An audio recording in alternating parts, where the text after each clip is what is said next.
Good evening. How's everybody doing? Good, good. Y'all look around and see who's here. Did you out there? I mean, if you're sitting in the front, you have to turn your head around and see. Is it? We're all brothers and sisters here. We have all come to learn something from the Word. Hopefully, you guys get to add to that and share with your beloved brothers and sisters. And maybe you notice somebody who's not here, and that's somebody who might need some encouragement or prayers. I know somebody's got a birthday who's not here this evening, for example. I know Carla. Carla's still struggling to get over COVID, right? Feeling better? Carla feeling better? Yeah, and it's her birthday. She's got to be at least 26, 27. I don't know very well. Might be, might be. Let's see. This evening, we are moving in our series on to another I am statement of Jesus. We talked about last week Jesus saying, I am the door, and this is in John chapter 10. And in that same chapter, John chapter 10, he makes another claim, I am the good shepherd. And we noticed last week how those two statements both kind of speak of the job of a shepherd, and we thought about what it meant, what the differences might be, if there were any at all. Tonight, since we are focused on Jesus as the Good Shepherd, I want to spend some time thinking about what a shepherd is. So there were some handouts out front. If you got one, you'll be able to jot down some notes if you're interested in doing that.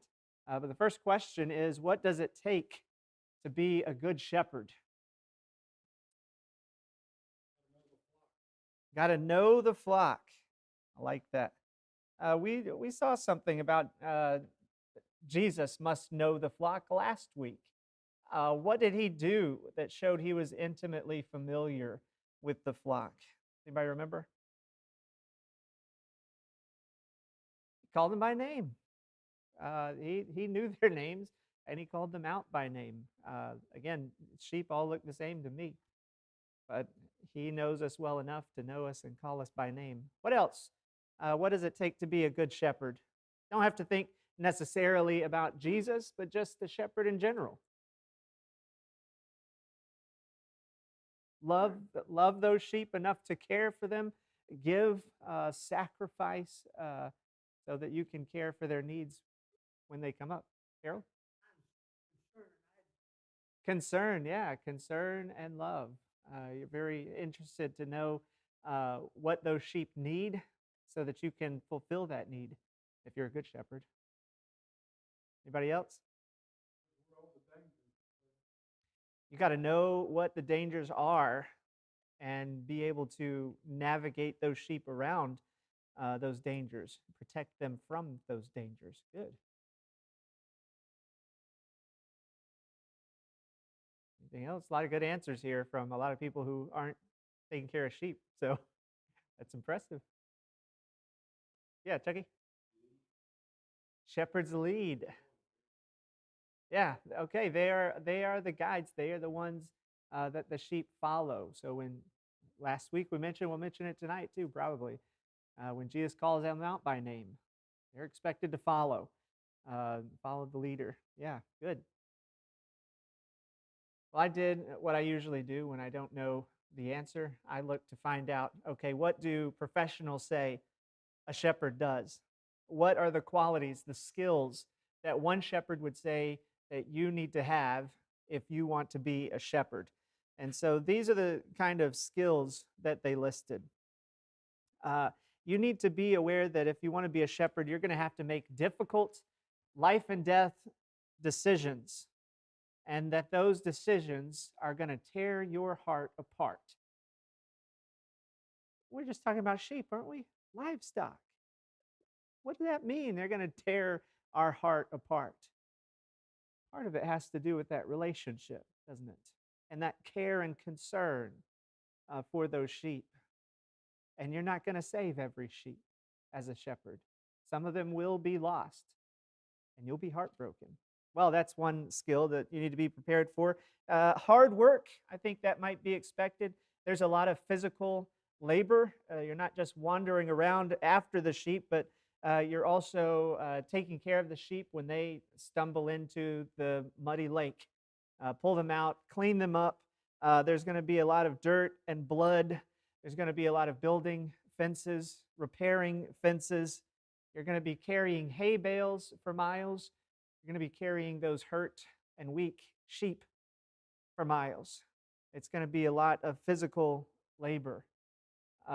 They also said that you need to be humble because there are going to be days when you think you know everything and you're going to make the wrong decision. And if you're not prepared for that, that's going to tear your expectations apart. You're going to be have to learn new things, and sometimes on the fly. You're going to have to know how to take care of your sheep, like a vet might. At least give them enough care that you can keep them alive until they can get to the vet. What about if you want to have some extra protection and add some dogs? You're going to have to train those dogs. You're going to have to learn how to train those dogs. You're going to have to know all kinds of things about sheep, but you're going to have to learn about other things as well. Uh, you're going to have to recognize the worth of sheep. If these are livestock that you have purchased, you've gone to an auction likely to purchase these sheep, and for whatever reason you got them, whether it's wool or meat or to bear offspring, you're going to need to know what to look for and what different sheep are worth. You're going to have a lot of endurance that goes along with the hard work. But you have to remember that these sheep are required to be outside in all kinds of weather, and you have to be there with them, whether it's 100 degrees outside or if it's negative 30 degrees outside. You have to be out there, and those are the occasions where you might have to be doing surgery on a sheep or lambing, pulling a lamb out of a sheep. You're going to have to be there for the sheep and endure in those moments more than the sheep have to endure. You're going to need to be patient. There are going to be all these sheep. Apparently, they do have different types of personalities. That's to be expected. You've had dogs, you've had different animals. They have different personalities. Some sheep are just going to stumble over themselves all the time. And that same dumb sheep is going to wander off the same dumb place and get stuck over and over. And you're going to have to pick him up, steady him on his legs, or carry him over and over. It's going to require a great deal of patience. You're going to need good observation skills. You're going to be able to have to go into a flock of sheep and recognize what is abnormal. How do you recognize something that's abnormal?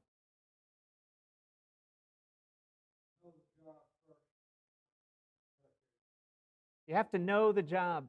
And if your job is watching sheep, you have to know the sheep.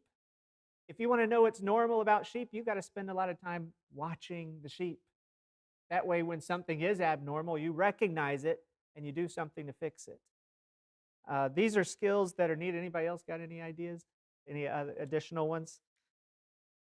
This shepherd here said, you can spend hours looking for a lost sheep and then find it drowned in a bog, because where there's livestock, there's dead stock. And you have to be prepared for that as a shepherd. Now, we're going to take these thoughts of actual shepherds and what they say you need to know about being a shepherd, and we're going to see how many of them apply and how they apply to the good shepherd. I think I have on your paper another question. Why is shepherding often considered to be a job that is not uh, respectable? It's kind of lower on the ladder. I'm sure you've heard that from Bible studies before, uh, maybe even these days. Yes, ma'am.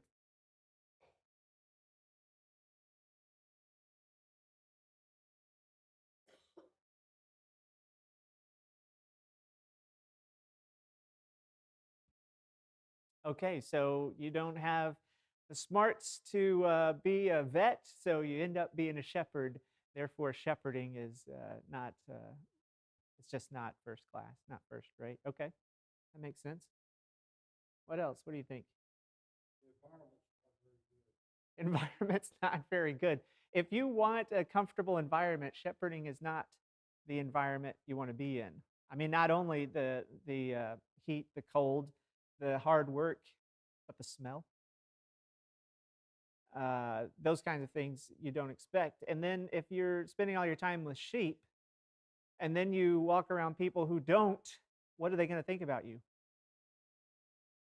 Stinks. Guy stinks. He's always dirty. Also, something else to think about. I don't know if you spend a lot of time with people who don't spend a lot of time with people. They're kind of quirky. They might be awkward in social situations. Where do shepherds spend their time? Who do they spend their time with? Not people, sheep. So being a shepherd kind of is isolating, just by the nature of it, but it's also isolating when they try to include themselves in the population, and the population looks down their nose at them. So shepherds were looked on that way during biblical times. A lot of times the lower class would watch them. Even reading through the Old Testament, Abraham had flocks and herds, and Isaac and Jacob had flocks and herds, but he also had a herd of children. I don't know if you noticed, when he had those children, I don't read anywhere about him going out and watching those sheep.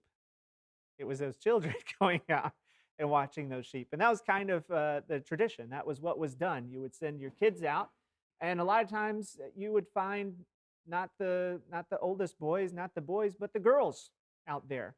The already low on the totem pole. Send them out there to watch the sheep. Who cares? So you get this idea of shepherding not being a very high bar, not something anybody would necessarily say, "I want to do that." But God makes reference to himself as a shepherd, doesn't he? And Jesus does. And David was a shepherd. Abraham was a shepherd. Moses was a shepherd. There's lots of shepherds in Scripture.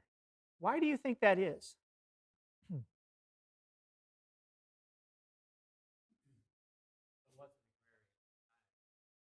Okay. They couldn't go work in the big city buildings because they didn't exist back then. Yeah, that's true. There's something that they could learn, though, from being a shepherd, too. Uh, David was a shepherd of the sheep, and then he's described as a shepherd of Israel, of the people. And he used those skills that he learned out with the flock when he became king. The same with Abraham and his family, and Moses as he led the Israelites. And God makes reference to himself. Let's look at some of these verses that recognize, God recognizes himself as a shepherd. What's the well-known one? Yeah, 23rd Psalm. I knew somebody would get that. Okay, as we look at these passages, I want you to look for certain aspects of the shepherd that this passage is pulling out and saying, this is what God is like, okay? Because any metaphor, there's some yes and there's some no. We wouldn't think of God as smelly and stinky, although we might say he smells like those who follow him, or they smell like him. They have the aroma of Christ. But let's think about what the passage is pulling out about a shepherd. So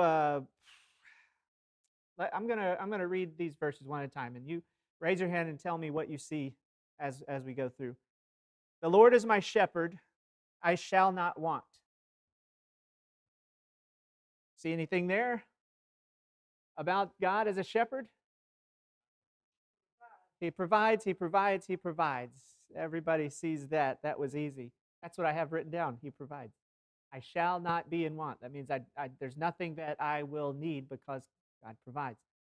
He makes me lie down in green pastures. He leads me beside still waters. What do sheep need? Water. Hmm? Still, yeah, it's still provision. A specific kind of provision here is mentioned. Water and grass, food and water, right? So these sheep are out there and they're eating and they're drinking, and we think about us as the sheep of Christ. Remember our study of Jesus as the bread of life? It nourishes us. Shepherds nourish their flock, make sure they have nourishment. God does the same for us. He restores my soul. He leads me in paths of righteousness for his namesake. What does a shepherd do that God does? Okay, he knows us very well, and he calls us to follow him for his namesake. He restores us. Isn't that a beautiful picture? I don't think anybody in here, hopefully, thinks that they're perfect. We know that we've failed, and isn't it a blessing to know that our God lifts us up and restores us? That's the same thing shepherds do, and that's what God is pulling out of that passage. Even though I walk through the valley of the shadow of death, I will fear no evil, for you are with me. Your rod and your staff, they comfort me. What does a shepherd do for his sheep? Okay, I hear protect, keep safe, comfort. Mm-hmm. Yeah. Did you say something different? Keeps them out of the danger. That's right. So how does he do that, by the way? How does this shepherd do that? Leading, guiding. That's what God does. He protects us through his guidance. Right? You read through the Proverbs. What is it all about? You know, these are the wise things to do in order to be blessed. You read the law. What does God tell you? If you want to be blessed, you follow my guidance. Right? There's protection there. You prepare a table before me in the presence of my enemies. You anoint my head with oil. My cup overflows. Surely goodness and mercy shall follow me all the days of my life, and I shall dwell in the house of the Lord forever.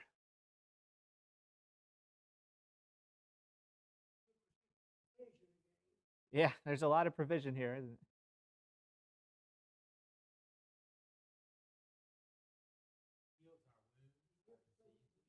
Okay, heals us with the oil.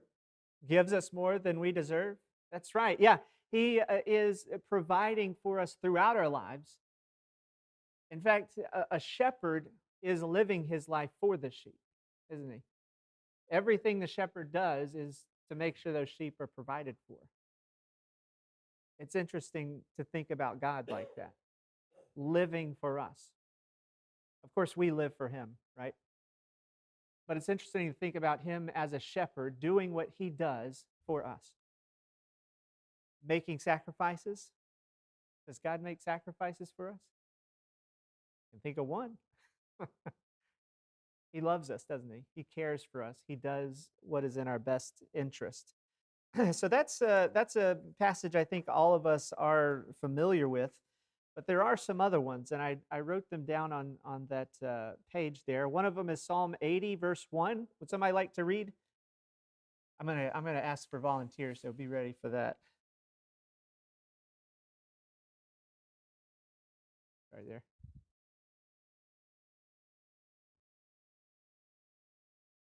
Give ear, O shepherd of Israel, you who lead Joseph like a flock, you who are enthroned upon the cherubim, shine forth.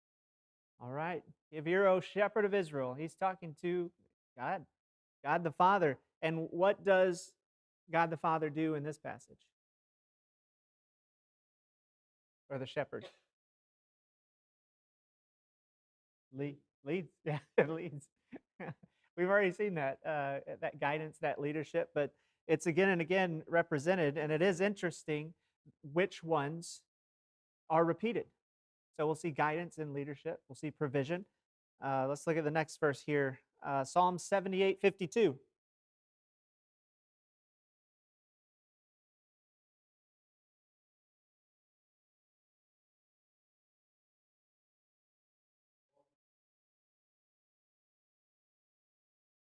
All right.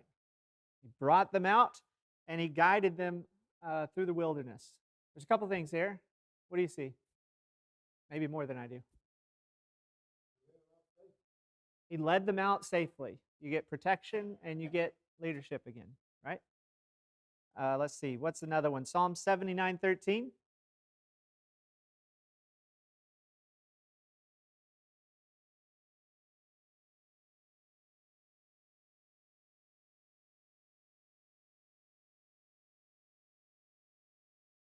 Okay, this one is speaking of God as a shepherd, but it's also got in mind, okay, what's expected of the sheep here? Or we could say, okay, what is God worthy of? Yeah, yeah, praise, thanksgiving to God because He leads us like a shepherd, leads the flock. Got some more on here. Psalm 95:7. If anybody has a question or comment, raise your hand. Let me know.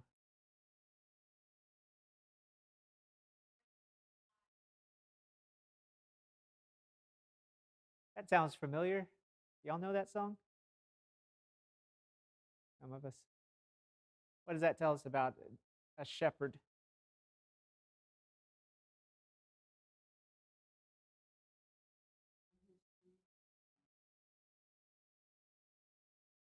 Yeah. There's that provision again, but there's also belonging. We belong to Him. We are His sheep, and that pasture speaks of the provision as well. Psalm 100 verse 3.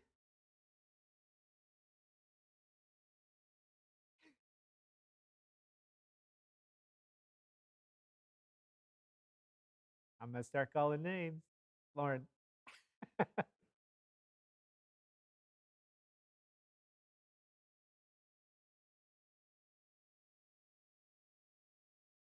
All right, what do you see there? What is this shepherd, God? Hmm? Belonging again. We belong to Him. There is so many blessings wrapped up in the fact that we belong to the Good Shepherd. We belong to God. Beautiful. Um, Isaiah 40 verse 11.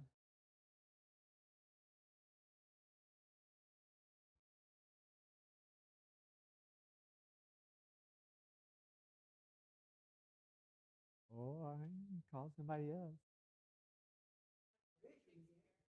Yeah.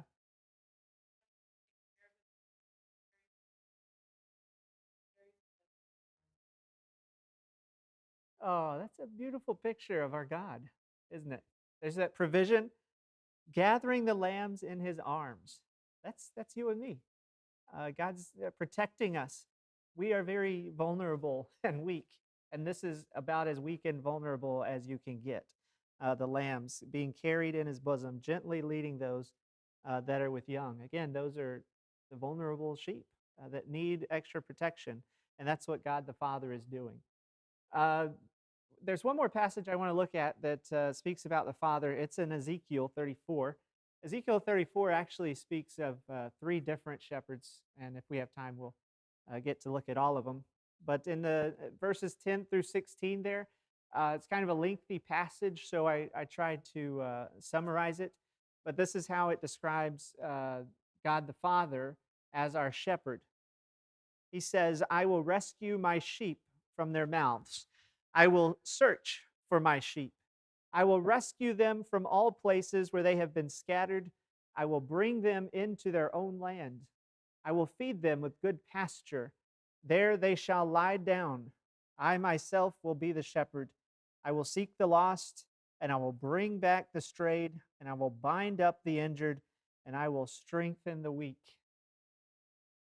That's that's how God the Father, huh? About everything we mentioned is right there, yeah. And that's how He wants us to know Him. This is how He describes Himself through prophecy of what He is going to do with His people. We are His people, and He describes Himself that way to us. Now, John chapter 10 is where we are, but this is not the only passage that speaks of Jesus as a shepherd.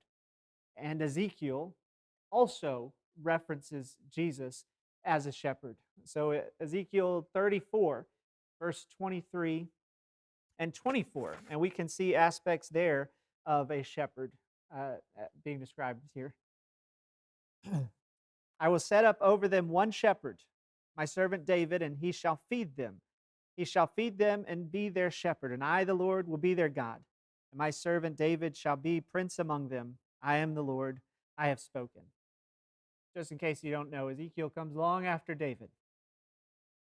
David is alluding to who comes after David, Jesus. So, what does this tell us about the one shepherd, the son of David? Who's who is he responsible for?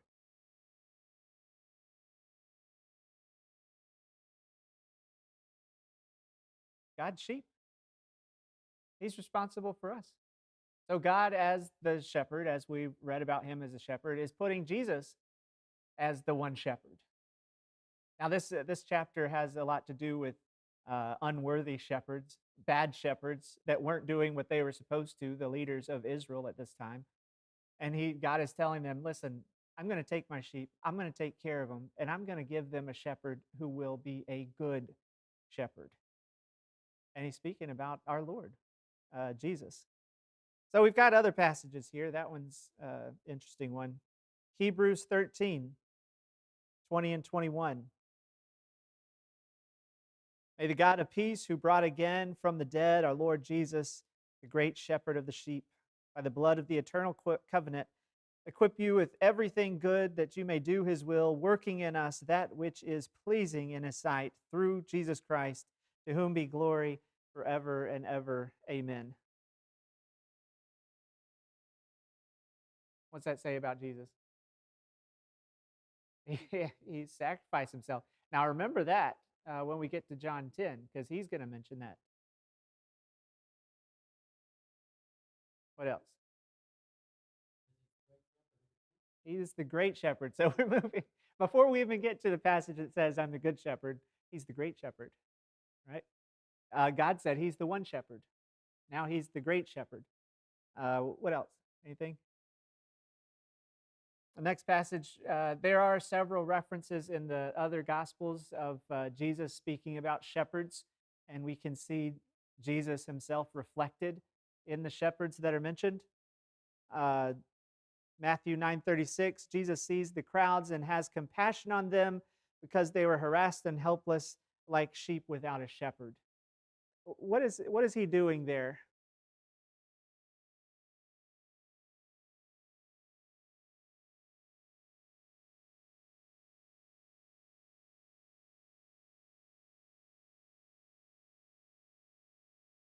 All right. Yeah, he sees the people that are scattered and in need of protection, in need of compassion. And what does he do? He gives compassion. He is concerned about the flock of God and what's happened to them. All the way back in Ezekiel, God was talking about it. Here, Jesus is noticing it. So there's some other passages there that speak to the same, uh, some of the same things that we have looked at already. So not to keep going on that, but does anybody see in those verses or think of anything that reminds you of who God is as a shepherd or who Christ is as a shepherd?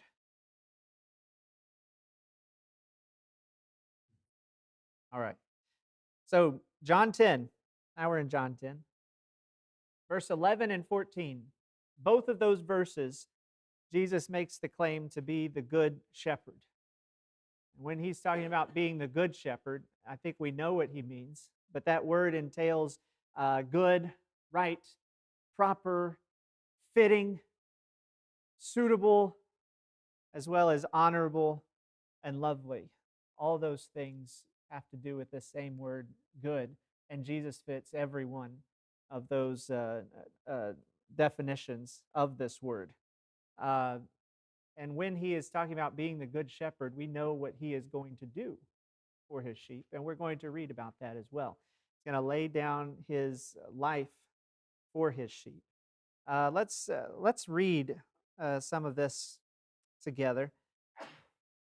We'll start in verse 11. We read 1 through 10 last week, but if you want to read that, that's fine too. Start at verse 11. It says, I am the good shepherd. The good shepherd lays down his life for the sheep. He who is a hired hand and not a shepherd, who does not own the sheep, sees the wolf coming and leaves the sheep and flees. And the wolf snatches them and scatters them. He flees because he's a hired hand and cares nothing for the sheep. I am the good shepherd. I know my own, and my own know me. Just as the Father knows me, and I know the Father, and I lay down my life for the sheep. And I have other sheep that are not of this fold. I must bring them also, and they will listen to my voice. So there will be one flock, one shepherd. For this reason, the Father loves me, because I lay down my life that I may take it up again. No one takes it from me, but I lay it down of my own accord. I have authority to lay it down, and I have authority to take it up again. This charge I have received from my Father. Okay. So we know the story of Jesus more or less, I think. And having just read that about Jesus calling himself the Good Shepherd and thinking about the difficulty of being a shepherd, what does Jesus say about the cost of being the Good Shepherd? He's going to lay down his life for us. Again, that's something that shepherds do. As they are living, they are making sacrifices for their sheep. How does a shepherd lay down his life? I think I just answered that. How would you say a shepherd lays down his life for sheep?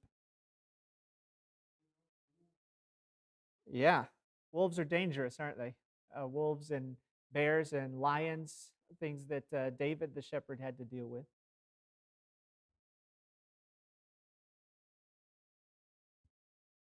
Think about the commitment that a shepherd has to put in.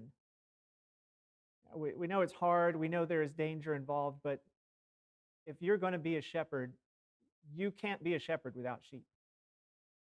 Everything that you do is for those sheep. So it's a total commitment. Jesus is committed to the sheep. I think David was committed to his flock. I'd say David was even committed to the flock of Israel. But there's a little bit of a difference between what Jesus is saying here and what happened with David. David was willing to put his life at risk to pull the sheep out of the mouth of the lion. Yeah? Nobody's going to argue with that. He did some amazing things to save the nation of Israel. But Jesus isn't just saying that.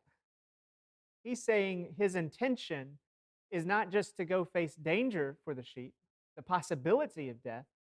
His intention is to die for the sheep. David didn't think to himself, I'm going to go die now and fight a lion for the sheep. I don't think any shepherd says to themselves, I'm going to die for my sheep. This is what the good shepherd says and does. I mean, he lived a life of 33 years for the sheep, sinless, perfect life, facing all kinds of trials and temptations and things. And then he gave his life for the sheep. That's quite a commitment. And that's quite a high cost that Jesus was willing to pay for his sheep. That's a good shepherd. Let's see. So the hired hand, I don't think I'm ready for that yet. Verses 12 and 13, Jesus starts talking about a hired hand here.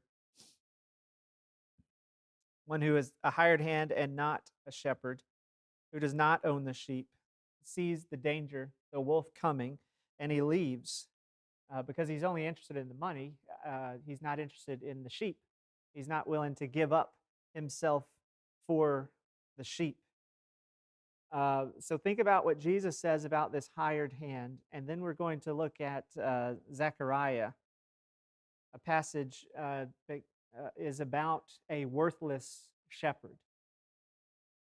God says, I'm raising up in the land a shepherd who does not care for those being destroyed, or seek the young, or heal the maimed, or nourish the healthy, but devours the flesh of the fat ones, tearing off even their hooves. Woe to my worthless shepherd who deserts the flock. So think about Jesus as the good shepherd and the cost that he's willing to pay compared to this worthless shepherd or the hired hand. How do those two compare? I mean, we said David was a good shepherd. Maybe he wouldn't go out and lay his life down on purpose. But what about these shepherds who Jesus is contrasting himself with, the hired hand? What's the difference? They don't care.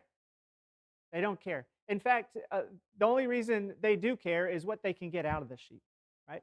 It's not, they don't care about the sheep at all. They want to see what they can get out of them. Who do you think Jesus is referring to when he speaks about these hired hands? And who today would be a good fit for a worthless shepherd that Zechariah is speaking of? False teachers. Those who are willing to take the truth of God's word and say, I know better than that. Follow me this way.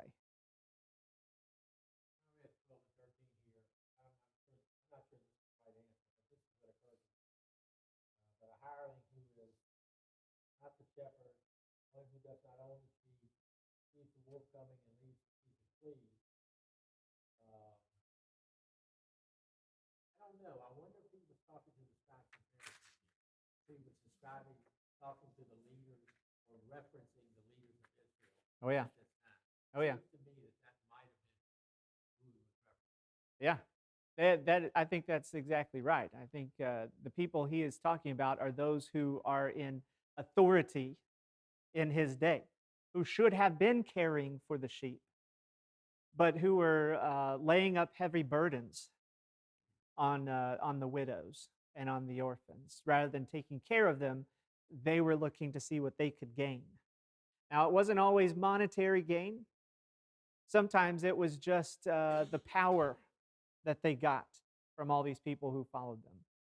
Sometimes it was just how everybody looked up to them, right? But yeah, the Pharisees are directly who Jesus is referring to here, those who are the Jewish leaders at the time. So in that case, mhm. Yeah, that's what I was thinking too. The traits that we see in the Pharisees and the hired hands and the worthless shepherds, you can still see today. And if you see it, that should be a red flag. You need to realize if you see these traits, remember that's not the good shepherd. You need to be interested, like Rolf said, in following the good shepherd. As a sheep that belongs to him, that's what you do. Your one thing, right? So he said, follow the shepherd. We get confused when we start listening to other voices, and they might say things or do things or have things that make us think they must be right. But if it conflicts with what direction our Lord is calling us to follow, again, red flag. Let's just stick to following the words of Jesus. Yes? Oh. All right, so obviously we're almost done. Who are the worthless shepherds today? I just asked that question. Why did Jesus choose to lay down his life for the sheep? Does he say anything about that? Look at verse 17. His great love for them, his great love for us. And that goes along with what I was going to point out in verse 17. What does he say?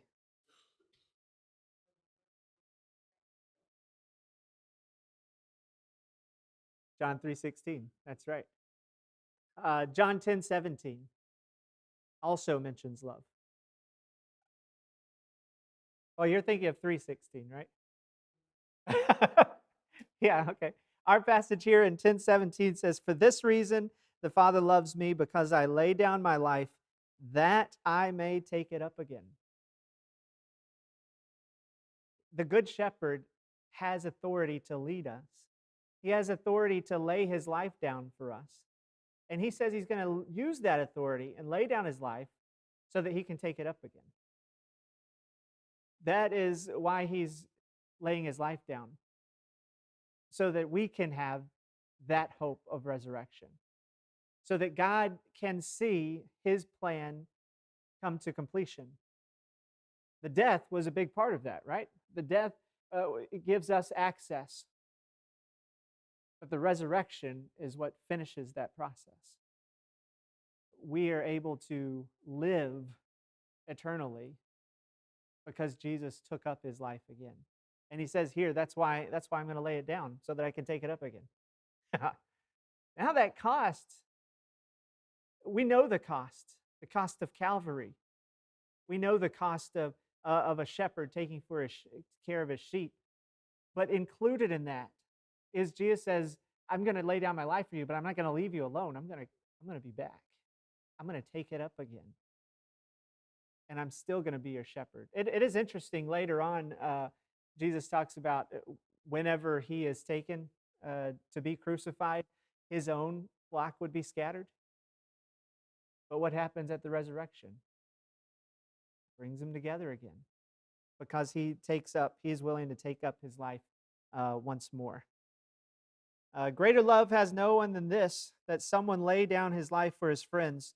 You are my friends if you do what I command you. What does this say about following the shepherd? What does it mean to follow the shepherd according to the shepherd? Keep his commands. Do what he commands you to do. Again, we saw a lot of verses in the Old Testament talking about God as a shepherd, leading, guiding. Jesus is no different here. Luke 9:23. If anyone would come after me, let him deny himself and take up his cross daily and follow me. For whoever would save his life will lose it, but whoever loses his life for my sake will save it. What does it profit a man if he gains the whole world and loses or forfeits himself? What does that say about following the Good Shepherd? Oop, question almost answered.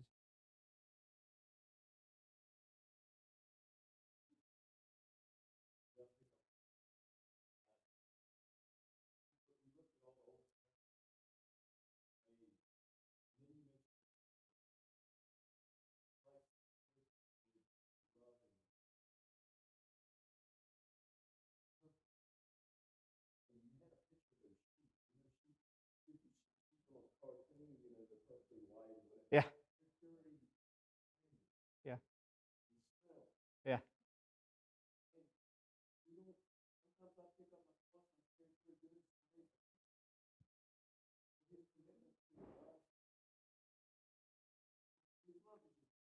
Yeah.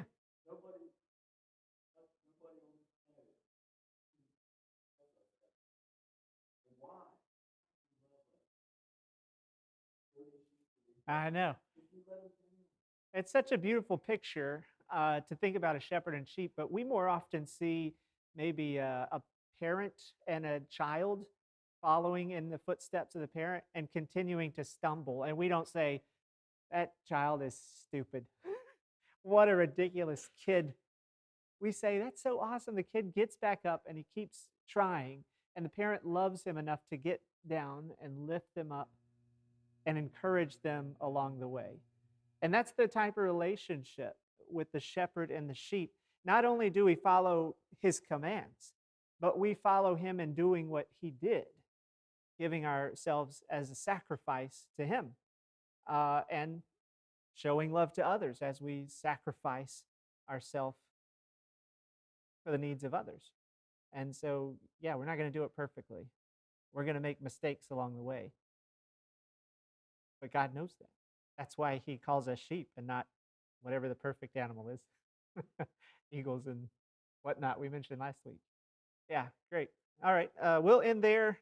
Next week, we might pause this lesson and start a brief series of lessons.